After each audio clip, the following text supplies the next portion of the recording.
महाराष्ट्र में विधानसभा के चुनाव हो गए, रिजल्ट भी सामने आ गया और रिजल्ट में बीजेपी एकनाथ शिंदे की शिवसेना और अजित पवार के एनसीपी को जबरदस्त जीत भी हासिल हो गई है और महायुति का परचम भी लहरा दिया गया है। मगर महायुति की जीत के साथ ही सवाल अब चुनाव आयोग पर उठाए जा रहे हैं। ईवीएम की विश्वसनीयता को लेकर फिर एक बार बहस तेज हो गई है और बहस सिर्फ महाराष्ट्र विधानसभा पर ही नहीं हो रही, बल्कि देश में हुए लोकसभा चुनाव को लेकर भी चुनाव आयोग पर तंज कसा जा रहा है। Anti narcotics task force highly professional बंदे हायर कीते ने, चाहे वो लॉ अफसर होण, चाहे वो फोरेंसिक दे होण, चाहे होर जांच दे अधिकारी होण, ते अपनी होणगे इन्हां दे। पंजाब सरकार में है नशे के खिलाफ जीरो टॉलरेंस। पंजाब सरकार का एक और कठोर कदम। शिकायत दर्ज करवाने के लिए मैसेज करें 9779100200 पर। नशे के खिलाफ हमारा साथ दें। पूछा जा रहा है कि आखिर कैसे डाले गए और गिने गए वोटों में अंतर हो सकता है। जब वोट प्रतिशत कम था तो चुनावी रिजल्ट वाले दिन कैसे वोट प्रतिशत बढ़ गया है। महाराष्ट्र विधानसभा से जिस तरह के आंकड़े सामने आ रहे हैं वो हैरान करने वाले हैं। लेकिन अब इसी तरह वरिष्ठ पत्रकार लोकसभा के चुनाव में गड़बड़ी की आवाज उठा रहे हैं, अपनी किताबों में इस घपलेबाजी की बात कर रहे हैं। लेकिन फिर भी चुनाव आयोग है कि सुनने को तैयार नहीं है। चुनाव आयोग शेरो शायरी करने में बिजी है, लोगों को ये बताने में बिजी है कि ईवीएम में कोई गड़बड़ी नहीं है, सब बढ़िया चल रहा है। लेकिन जिस तरह से आंकड़े लोकसभा और महाराष्ट्र विधानसभा के सामने आ रहे हैं वो आपको सोचने पे मजबूर कर देंगी कि क्या वाकई देश में चुनाव फेयर तरीके से हो रहे हैं, कि चुनाव आयोग ने निष्पक्ष चुनाव करवाए हैं। दरअसल महाराष्ट्र चुनाव में उठती ईवीएम की विश्वसनीयता पर जो आवाज है उसी के बीच वरिष्ठ पत्रकार राजदीप सरदेसाई ने भी देश में हुए लोकसभा चुनावों को लेकर चुनाव आयोग को घेर लिया है। चुनाव आयोग से जवाब देने की मांग कर रहे हैं। लेकिन चुनाव आयोग तो कुंभकर्ण की नींद सो रहा है, वो तो किसी के सुनने को तैयार नहीं है। राजदीप सरदेसाई ने लोकसभा चुनाव में हुई घपलेबाजी को लेकर ट्वीट करते हुए कहा है कि मैं ईवीएम पर संदेह नहीं कर रहा हूं, लेकिन मैंने 90 के दशक की शुरुआत में बैलेट बॉक्सेस को कैप्चर होते देखा है। मेरा मानना है कि आज स्वतंत्र और निष्पक्ष चुनाव पर असली हमला असीमित धन बल स्टेट एजेंसियों का हथियारीकरण बन चुका है।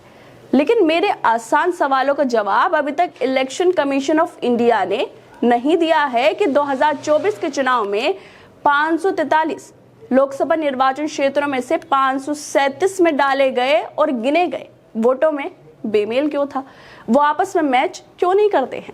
मैंने इसे अपनी किताब में भी उठाया था, लेकिन चुनाव आयोग और सुप्रीम कोर्ट की तरफ से अभी तक इस पर चुप्पी साधी हुई है। मुझे इसके जवाब का इंतजार रहेगा।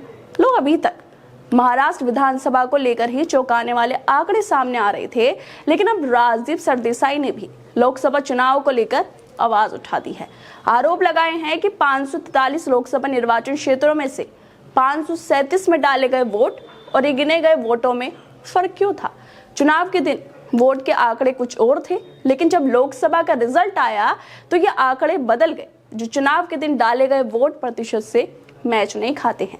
दुनिया के सबसे बड़े लोकतांत्रिक देश से चुनावों को लेकर जिस तरह की खबरें सामने आ रही हैं वो वाकई अफसोस की बात है कि आखिर किसको चुनाव में गड़बड़ियां करवाकर फायदा हो रहा है। किसके कहने पे आंकड़े बदले जा रहे हैं, कौन है जो डाले गए वोटों और गिने गए वोटों में अंतर करवा रहा है। सवाल भी और भी बहुत सारे हैं, लेकिन सबसे अफसोस की बात तो यह है कि चुनाव करवाने वाली संस्था ही मौन धारण करके बैठी है। वही लोगों के सवालों का जवाब देने को तैयार नहीं है। राजदीप सरदेसाई से पहले महाराष्ट्र में हुए विधानसभा चुनाव को लेकर न्यूज पोर्टल द वायर की एक रिपोर्ट सामने आई थी जो दिखाती है कि कैसे महाराष्ट्र विधानसभा चुनाव में वोटों की गड़बड़ी की गई थी। द वायर के अनुसार महाराष्ट्र विधानसभा चुनाव 2024 के मतदाता डेटा के विश्लेषण से पता चलता है कि गिने गए वोट और डाले गए वोटों के बीच बहुत बड़ा फर्क था। चुनाव आयोग ने बताया था कि महाराष्ट्र विधानसभा में 67.5% मतदान हुआ था, जो 6,40,88,195 वोटों का प्रतिनिधित्व करता है। मतलब इतने वोट महाराष्ट्र विधानसभा में पड़े थे।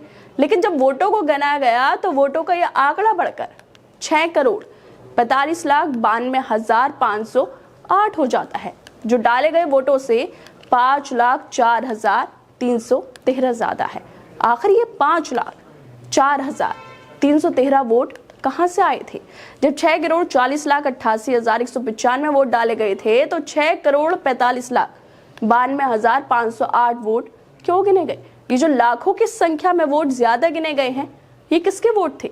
किसके कहने पर ये वोट आए हैं? कहां से ये वोट पड़े थे? द वायर की रिपोर्ट के अलावा सोशल मीडिया पर भी लोग महाराष्ट्र की कन्नड़ विधानसभा के आंकड़े भी शेयर कर रहे थे, जिसमें कन्नड़ विधानसभा के तालनेर गांव में कुल मतदाता जो हैं वो 396 हैं, जिसमें से 312 लोगों ने मतदान किया था। लेकिन जब वोट खुले तो शिवसेना यूबीटी को 194 वोट मिले, शिवसेना शिंदे गुट को 326 और निर्दलीय हर्षवर्धन यादव को 104 वोट मिले थे। इसका टोटल करें तो 194 प्लस 326 प्लस 104 मतलब 624 होता है। जब वोट ही 312 लोगों ने डाला था तो ये आंकड़े बढ़कर 624 कैसे हो गए हैं? महाराष्ट्र में लोकतंत्र का मजाक बनाया गया।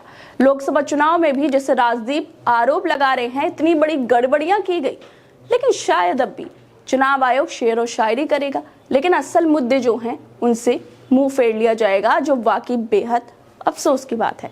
खैर दोस्तों, आप लोगों को क्या लगता है इस वीडियो को लेकर? हमें अपनी राय जरूर दें और बाकी तमाम खबरों को देखने के लिए जुड़े रहिए हमारे साथ।